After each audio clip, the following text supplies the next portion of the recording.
the chair and CEO of Jackson Healthcare. This organization he founded himself 25 years ago, and is the parent company of 18 businesses serving healthcare staffing, research, and technology markets.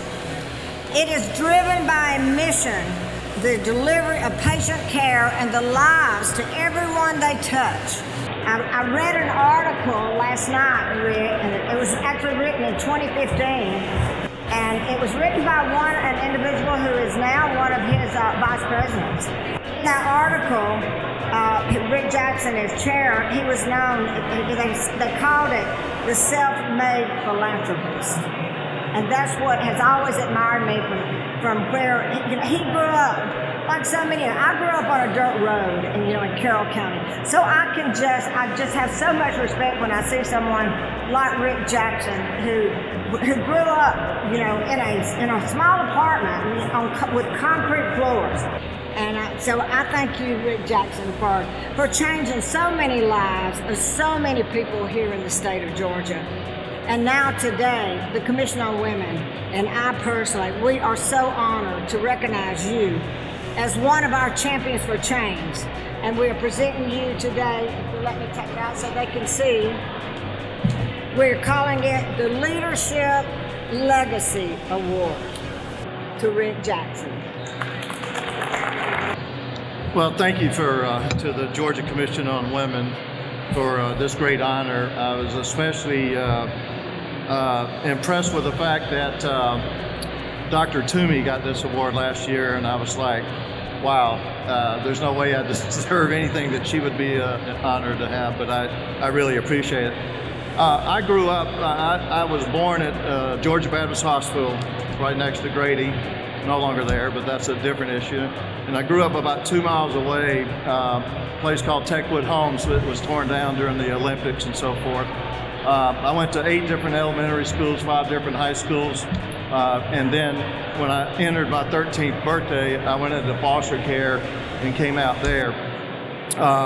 So I didn't have a degree because I couldn't afford it. I was capable of doing it, I think, but I just couldn't afford it, and so I thought that the best way for me to get to the top was just start there. And so I formed my own company in 1978. And which is the birthplace of what we're doing today. And we recruited physicians for small rural communities all over the Southeast, and especially for Georgia. And I thought it was just recruiting. One day I got a call that this lady said it's an emergency, she has to talk to you.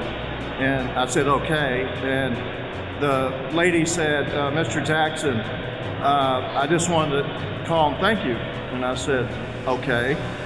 She said, the doctor you recruited down here, my daughter was in a car wreck, and if he hadn't been here, she would have died. Thank you. That's when I knew that was what I needed to do is healthcare.